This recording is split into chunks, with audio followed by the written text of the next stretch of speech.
네, 그저께 정부가 이번 의료 사태를 계기로 전공의들이 돌아오지 않으니까 이 상급 병원, 종합병원들을 구조조정하겠다. 그러니까 전공의 비중을 낮추고 이 전문의와 의료지원 간호사를 중심으로 이 상급 종합병원을 중증 환자를 보는 병원으로 구조를 개편하겠다. 구조조정하겠다. 이런 발표를 어제 했는데요. 제가 이와 관련해서 배산 메디칼 내과 원장이신 김홍식 원장께서 자신의 페이스북에 관련 글을 하나 올리셨습니다. 여기 보시면 평범한 30년차 내과 개원 의사 이렇게 소개하셨는데 이 병원 내부 사정은 누구보다 소상하게 알 수 있는 그런 위치에 있는 분이죠.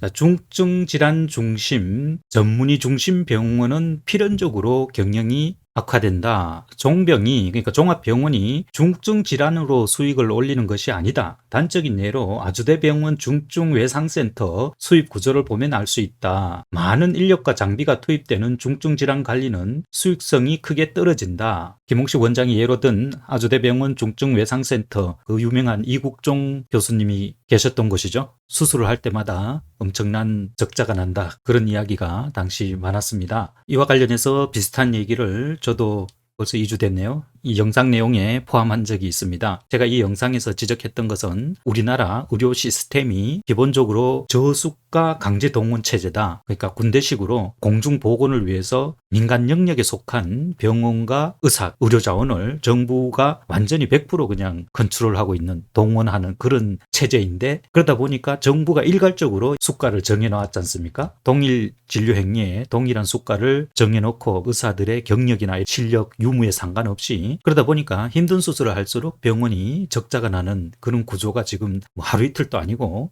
의료보험을 시작한 이래 계속 이제 지적되어 왔던 그런 문제였죠. 그래서 저도 여기 제목을 붙인 게, 울고 싶은 의료계를 정부가 뺨을 때려놓고 7, 8개월 동안 계속 이제 화만 돋군 거잖아요. 떠난 전공의들을 악마화하고 그나마 프라이드, 자존심으로 버티던 사람들마저 완전히 떠나게 만드는 그런 지경에 지금 이르렀는데요. 이 현재 의료 사태는 당장 의대 증원을 계기로 이게 터졌지만, 울고 싶은 의료계를 그냥 정부가 뺨을 때린 겁니다. 때리고 무조건 악마화 시키면서 2,000명 증원을 밀어붙였는데, 한 해 정원의 65%를 한 번에 이렇게 밀어붙인 겁니다. 그러니까 이것을 앞으로 1만 명이 될 때까지 계속 5년 동안 2,000명씩 증원을 하겠다는 이런 정책을 지금 강제로 밀어붙인 거죠. 그러면서 그 근거를 전혀 제시하지 못하고 있어요. 2,000명이 과학적 숫자라고 해놓고 막상 이번에 실제로 느린 정원은 1,500이잖아요. 여기서부터 이미 정부가 주장한 2,000명이 자체 모순이라는 게 드러난 거잖아요. 제가 조금이나마 이야기할 수 있는 게, 제가 한 10여 년 전에 이 대한민국 의료 시스템에 대해서 몇 개월 동안 취재를 해서 심지어 그 싱가포르 해외 취재까지 간 적이 있습니다. 그래서 그거를, 그 기사를 묶어서 책을 한 권 낸 적이 있어요. 우리나라 의료 시스템에 대해서 좀 그래도 심층적인 취재를 한 입장인데, 이게 십몇 년이 지났는데 전혀 1도 변한 게 없습니다. 단 하나도 변한 게 없어요. 똑같아요. 그때 지적한 문제가 지금도 똑같이 문제로 거론되고 있거든요. 이 필수 의료 분야의 저수가 문제. 힘든 일을 할수록 어떤 보상 체계가 작동이 돼야 되는데, 이 보상 체계가 전혀 작동되지 않으니까 이른바 필수 의료 과목이라고 하는 흉부외과, 산부인과, 외과, 신경외과, 내과, 비뇨의학과, 소아청소년과 이런데 필수 필요 인력이 지원을 하지 않는다는 거죠. 그럼 그동안은 어떻게 했냐? 그냥 글자 그대로 이 어려움을 견디고 밖에 나갔을 때 그나마 대량으로 진료를 보면 수익이 발생했기 때문에 견딘 거거든요. 그리고 두 번째가 이 의사들의 직업윤리죠. 우리가 이번 사태에 대해서 의사들을 악마화하고 지금 거의 그런 분위기인데, 의사들을 정부가 나서서 악마화하는 바람에 직업윤리에 대해서 상당히 지금 폄하하고 있는데요. 직업윤리가 없으면 이 어려운 환경에서 버티지를 못하죠. 아무리 돈이 많고 적고를 떠나서. 근데 그 자존심마저 정부가 완전히 그냥 박살을 내버렸지 않습니까? 그런 게 있는 거죠.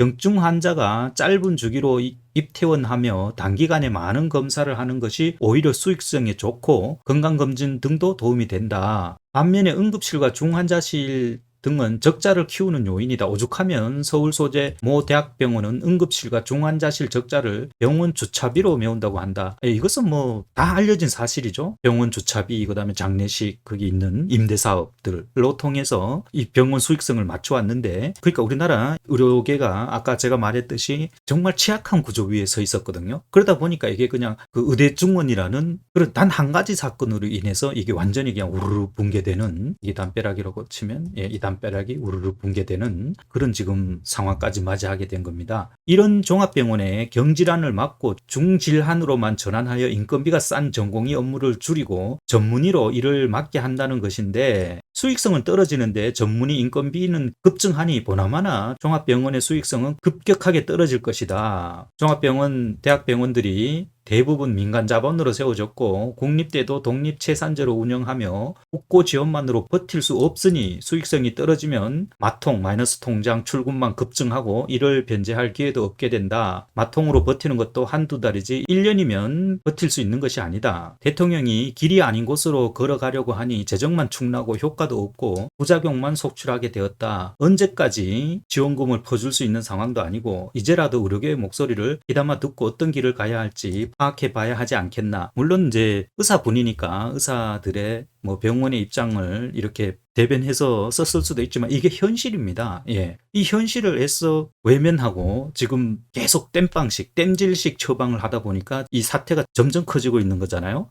예컨대 지금도 이 사태를 가장 빨리 해결할 수 있는 게 2,000명 증원, 이거를 철회하는 거거든요. 1,500명이죠. 의과대학에 지원한 이 1,500명, 이걸 일단 철회해 놓고, 그런데 이 중재에 나섰다는 한동훈 대표도 자꾸 꼼수를 쓰려고 하죠. 그러니까 2025년 내년 거는 일단 가고 그 다음에 2026년부터 원점 재검토하자. 지금도 억지로 요 균형점을 찾아서 이게 병원이 운영을 하고 전공의들도 이 열악한 환경에서 그나마 이것을 버틴다는 게 보통 긴 세월이 아니잖아요. 전문의 하나 나오는데 거의 뭐 한 15년이 걸리잖아요.